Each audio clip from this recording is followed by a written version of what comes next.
오늘은 예수 그리스도의 예루살렘 입성을 기념하는 종려주일입니다. 주님께서 십자가를 지시기 위해서 예루살렘 성 안으로 들어가신 날이지요.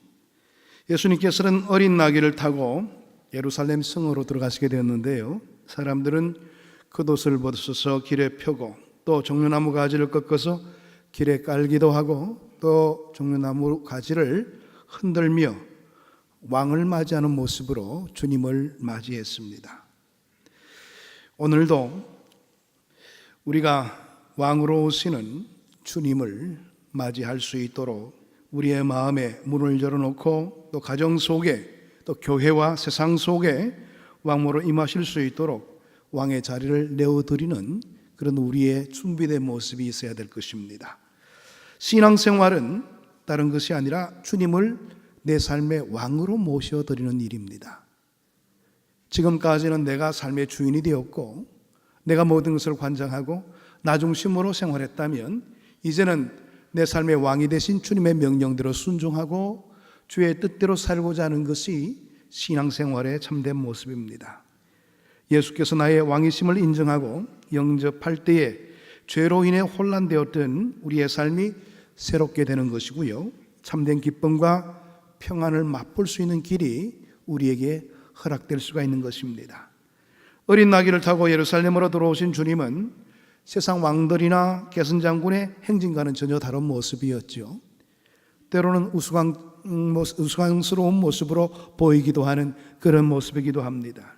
일반적으로 전쟁에서 수많은 사람들이 피를 흘리고 또 승리한 대가로서 백마를 타고 개선장군의 모습으로 들어오는 왕의 모습을 우리가 주로 생각을 해볼 수가 있게 되는데요, 오늘 주님은 어린 나귀를 타고 들어오시면서 오히려 남을 위하여 자신의 피를 흘려서 모든 사람들의 생명을 구원하기 위해서 고난 속으로 겸손하게 들어오는 평화의 왕으로 묘사되고 있습니다. 선지자 이사야는 이사야 53장 1절에서 12절의 말씀 가운데서 장차 세상에 오실 메시아를 고난의 종으로 묘사하고 있습니다. 한 사람의 죄를 대신하기 위하여 한 어린 양이 죽임을 당해야 하는 것처럼 이스라엘의 죄와 온 인류의 죄를 대신해서 죽임당할 여호와의 종이 사람에게로 임하게 된다.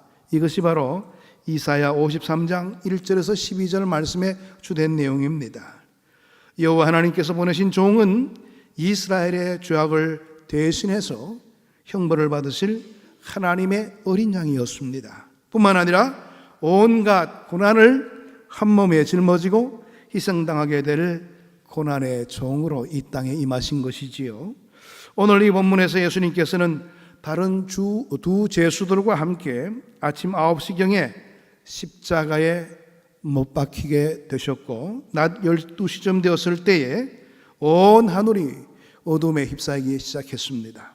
두려운 침묵 속에 그렇게 3시간쯤 흐르게 되었을 때에 예수님께서 아람 방언으로 엘리 엘리 라마 사막다니 크게 외치는 그런 모습을 보이셨습니다. 이 말은 나의 하나님 나의 하나님 어찌하여 나를 버리셨나이까, 이런 뜻을 가지고 있습니다.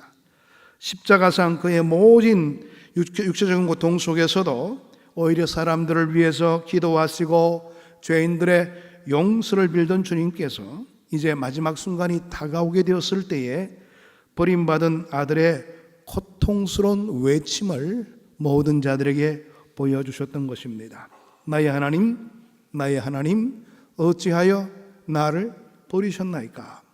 이 외침은 하나님께서는 어찌하여 이 끔찍한 수치와 죽음의 고통 속에서 나를 모르는 채 버려두고 외면하십니까? 이런 깊은 뜻이 그 속에 담겨져 있는 것입니다. 사람들에게 버림받고 외면당하신 주님은 끝내 사랑하는 아버지로부터 모른 채 외면당하고 고통과 치욕의 형틀 십자가에 죽어야만 했던 것입니다. 십자가에서 당하는 육체적인 고통은 말할 것도 없고요, 거기에다가 철저하게 버림받고 외면당한 정신적인 고통을 어떻게 다 말로 표현할 수가 있겠습니까? 어느 누구도 그 십자가의 아픔을 대신 질 수 있는 것이 아닙니다. 죽음과 홀로 싸우는 싸움을 대신할 수가 없다는 사실이지요. 이 모든 것이 십자가에 달리신 예수 그리스도께서 홀로 담당하셔야 될 무거운 짐이셨습니다. 예수님은 십자가에 달리기 전에 이미 버림받음을 많이 경험하셨습니다. 하나님의 아들로 세상에 오셨지만은 자기의 백성들은 인정하지 않았지요. 또 하나님을 잘 알고 있다고 말하는 이스라엘의 지도자들은 오히려 그를 잡아 죽일 모의를 하고 있었던 것을 우리는 너무나 잘 알고 있습니다. 12제자 중에 가룟 유다는 자신의 발을 씻겨주시던 주님 앞에서도 스승을 팔 계획을 감추지 않았지요. 기어코 은 30에 스승을 팔아 넘기는 그런 모습을 보였습니다. 나머지 11제자들 역시 예수님께서 군병들에게 체포당하실 때 주님만 홀로 두고 도망가 버렸던 그런 사람들이었습니다. 주님은 이 땅의 현실 가운데서도 철저하게 홀로 써야 되는 그런 아픔의 자리를 친히 감당해 오셨던 겁니다. 자, 오늘 이 본문의 말씀의 내용은 아니지만 그렇게 큰 소리치며 장담했던 베드로마저 대제사장의 뜰에서 모닥불을 쬐다가 그 집의 하인이 너도 저 예수와 한 당이 아니냐 이렇게 물었을 때에 3번씩이나 부인하고 나중에는 저주까지 하는 그런 모습을 보이기도 했습니다. 누가복음 22장 61절의 말씀을 보게 되면 예수님을 모른다고 부인하고 저주하던 자리에서 예수님과 베드로의 눈이 마주치게 되었습니다. 베드로야 이 한마디만 하게 되면 그 주위에 있던 군졸들이 달려와서 베드로를 체포하게 될 겁니다. 그 순간에 주님은 오히려 베드로를 측은히 바라보시고 아무 말씀도 하지 않으셨습니다. 베드로의 연약한 그 마음을 너무나 잘 알고 계셨기 때문에 그런 것입니다. 이렇게 버림받음과 배신으로 홀로 되실 줄 모르신 주님은 아니셨지요. 다 아셨습니다. 이미 각오하고 시작한 십자가의 길이셨던 것입니다. 그러나 아버지께 마저 버림당한 아들의 심정은 그 어떤 고독과 고통보다도 견딜 수 없는 아픔의 현장이었다는 것을 우리가 먼저 헤아려 보아야 될 겁니다. 부모에게 버림받은 자식의 아픔만큼 원망스럽고 때에 사무치는 그런 괴로운 아픔은 없을 것이에요. 아직도 기억에 생생합니다. 2009년도라고 생각되는데요. 일간지 사회면에 가슴 아픈 일들이 기록되어져 있습니다. 어린 2딸을 버리고 집을 나간 어머니를 20년 만에 만났는데요. 또다시 버림을 받게 되어서 그 충격을 이기지를 못하고 목매어 자살한 20대 가정주부의 이야기가 있었습니다. 가난 때문에 아이들을 공안에 맡기고 자취를 감춘 어머니를 수소문 끝에 만나게 되었습니다. 그런데 2딸을 만나 기쁨을 나누는 자리에서 어머니가 딸들에게 이런 말을 했다고 합니다. 서로 잘 살고 있는데 굳이 나를 찾으려 했느냐? 세 사람을 살고 있는 나에게는 너희들이 방해처럼 보인다. 그렇게 이야기를 했다고 합니다. 이 말을 들은 큰딸이 그만 다음 날에 허리띠로 목을 메어서 목숨을 끊어버리게 된 기막힌 사연입니다. 죽은 이 딸도 가정을 이루어서 남편과 2살밖에 아들이 있고요. 이제 어머니를 만나서 버림받음의 슬픔을 극복하고 새롭게 출발하고자 했던 그 모든 계획들이 다 사그러지게 된 것입니다. 그런데 또다시 이렇게 어머니로부터 충격적인 말을 들었을 때에 그 고통을 이기지를 못하고 이렇게 극단적인 행동을 취하게 된 것입니다. 버림받은 마음의 고통이 얼마나 힘든지를 충분히 이 사건을 통해서 우리는 헤아려 볼 수가 있습니다. 십자가에서 버림당하신 주님은 십자가에 달리기 전 날 밤에 겟세마네 동산에서 이 죽음의 문제를 놓고 아버지께 애원하며 땀방울이 핏방울이 되기까지 뜨거운 마음으로 간구하셨습니다. 그렇지만 아버지 하나님의 단호한 뜻을 아시기에 주님은 이 잔이 내게서 지나갈 수 없거든 아버지의 원대로 되기를 원하나이다. 이렇게 당신의 뜻을 내려놓는 그런 모습을 보이셨습니다. 하나님께서는 이 십자가 길 외에는 우리 죄인들을 구원하실 다른 방도가 없었기에 사랑하는 아들을 우리의 죄값으로 지불하게 하심으로 우리를 구원의 자리로 인도해 주셨던 겁니다. 죄를 미워하시는 하나님으로서는 우리 대신 죄값을 치르기 위해서 아들의 형벌을 면제해 주시거나 또 그 고통을 없애지 않으셨습니다. 철저하게 모든 것들을 다 대가로 짊어지도록 그 고통을 다 감내하도록 만드신 하나님이셨습니다. 아버지의 마음으로서는 당연히 모든 것들을 내려놓고 쉽게 모든 것을 감당할 수 있도록 그렇게 하고 싶은 생각들이 반드시 있었을 것입니다. 그러나 그렇다면 처음부터 아들을 세상에 보내실 필요가 없는 것이지요. 우리 주님께서 이 땅에 오심의 목적은 우리를 위해서 죽으시기 위해서 이 땅에 오신 겁니다. 이 중요한 명제 앞에서 하나님은 그 죽음이라는 큰 고통스러운 자리를 모든 인류를 대신해서 다 짊어지도록 우리 주님께 그 과제를 허락해 주셨던 겁니다. 제사장 앞에 끌려온 어린 양의 피가 제단에 뿌려짐으로써 사람의 죄가 용서됨 같이 세상 죄를 지고 가는 하나님의 어린 양이신 예수님은 십자가에서 피를 흘려서 아버지께 드림이 되어야 되었던 것입니다. 아들을 죽음에 몰아넣는 비정한 아버지처럼 하나님은 아들이 십자가에서 고통을 받고 죽어가는 순간에 아무런 조처도 취하지 않으셨습니다. 다만 아들의 죽음을 슬퍼하시는 아버지 하나님은 하늘이 어두워지고 온 땅이 어두움으로 가득하게 됨을 통해서 당신의 마음이 어떠한 마음인가를 드러내시기를 원하셨던 겁니다. 여기서 우리가 주목해야 할 사실은 죽음이 임박한 아들의 입에서 터져나온 절규입니다. 방금 아까 우리가 나눠봤던 34절의 말씀의 내용인데요. 나의 하나님 어찌하여 나를 버리셨나이까. 이 외침은 아버지께 대한 절망적인 원망이 아닙니다. 원망의 절규가 아니었다는 사실입니다. 죄인들을 향한 하나님의 사랑에 대한 탄성이었다는 점이 이 말씀의 내용 속에서 담겨진 주된 의도였다는 것을 놓쳐서는 안 될 겁니다. 다시 말해서 아버지께서는 나를 이렇게 비참한 모습으로 외면하시고 버렸어야 할 만큼 세상에 살아가는 저들을 그토록 사랑하고 계시는군요. 이런 뜻으로 나의 하나님 어찌하여 나를 버리셨나이까, 이런 말을 하고 계시는 것입니다. 다시 말해서 아주 역설적인 의미가 그 속에 담겨진 본래의 의미가 된다는 사실입니다. 이 말씀의 내용의 의미를 깨닫기 위해서는요, 로마서 5장 8절의 말씀을 볼 필요가 있는데요, 그 내용의 말씀을 보게 되면 우리가 잘 알고 있는 내용의 말씀입니다. 우리가 아직 죄인 되었을 때 그리스도께서 우리를 위하여 죽으심으로 하나님께서 우리에게 대한 자기의 사랑을 확정하셨느니라.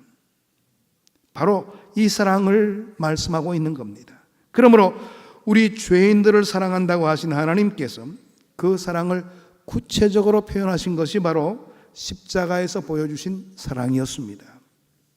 우리를 위해 고난을 받으신 고난의 종은 우리의 질병과 또 마음의 고통과 우리가 만나고 있는 고난을 먼저 알고 함께 하시는 주님이십니다.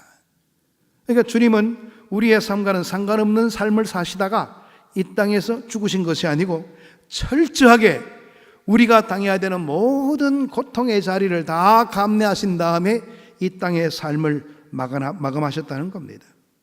일반 사람들은 고난이나 삶의 어려움이라는 것이 아주 다분히 주관적인 내용을 담고 있을 때가 많습니다. 사람마다 그 의미가 다르고 그 고난의 무게와 아픔의 크기도 다양하다는 것을 우리는 너무나 잘 알고 있습니다. 우리는 항상 나 자신이 중심이 되어서 내가 만나고 당하는 아픔이 가장 힘들고 무거운 짐이 된다고 생각할 때가 많습니다. 그렇지, 나는 다른 어떤 사람들보다 힘들고 어려운 삶을 살고 있어. 이것이 바로 우리가 생각하고 있는 고통의 자리를 대응하는 우리의 모습입니다. 아무도 나의 아픔을 알지도 못하고 이해할 수도 없다고 생각하고 홀로 버림받은 사람처럼 외로움 속에서 고통을 감내하기도 합니다. 그런데 그런 어려움 속에서 우리가 외치는 어찌하여 나만 이렇게 고통을 당해야 됩니까? 이 말은요, 우리들만의 전유물이 아니라는 사실이에요.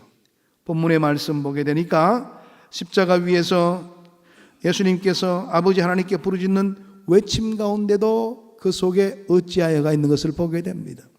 어찌하여. 이 주님의 외침은 죄인들을 사랑하시는 하나님의 사랑에 대한 감탄이었다는 점에서 우리의 어찌하여, 원망에 찬 우리의 어찌하여와는 너무나 다른 차원의 어찌하여라는 것을 생각해 볼 수가 있게 되는 겁니다. 여러분, 우리를 위해서 대신 고난을 당하신 주님은 우리가 만나는 고난의 의미와 고통을 아시고 고난 중에 있는 우리와 함께 해주시는 하나님이십니다. 하나님 아버지께 버림을 받고 외면당하시며 쓰라린 고통을 감당하신 주님은 우리가 버림받고 외면당하여 외톨이가 되었을 때 나를 깊이 있게 이해해 주시고 나의 모든 고통을 알아주시는 주님이십니다. 그래서 주님의 함께 하심은 그만큼 의미가 있는 것이고 우리의 삶에 힘이 될 수가 있다는 사실입니다. 십자가에서 아버지께 쫓아 외면당하신 주님은 아들이 아닌 죄인의 신분으로 징계를 받으셨지요. 십자가의 죽음은 주님께서 하나님께로부터 완전히 거절당하고 단절당하신 순간이셨습니다. 하나님과의 관계가 끊어졌을 때에 주님은 가장 어려워하셨고 괴로워하셨습니다. 여러분, 삼위일체의 하나님은 서로 분리가 될 수 없는 분이십니다. 임의로 분리가 될 수 없는 분이시라는 말이에요. 그렇지만은 주님께서는 우리의 죄의 모든 부분들을 담당하시기 위하여 하나님과의 관계를 끊으시는 그런 아픔의 자리를 다 감내하셨습니다. 우리가 하나님과 하나 되도록 하기 위하여 그런 고통을 감내하셨다는 겁니다.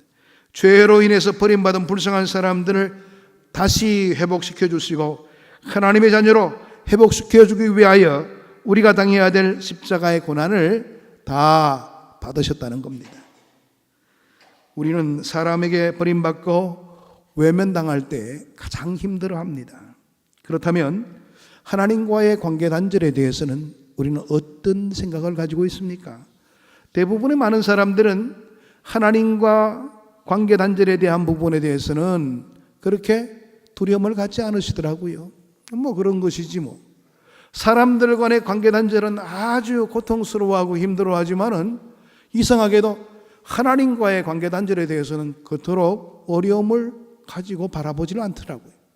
그러나 여러분, 사람과의 관계 단절보다 더 무서운 것이 하나님과의 관계 단절입니다. 하나님과의 관계 단절은 영원한 죽음을 뜻하기 때문에 그렇습니다. 그러므로 사람들과의 관계 정립을 위해서 힘쓰는 것보다 더 시급한 문제가 하나님과의 관계 정립입니다.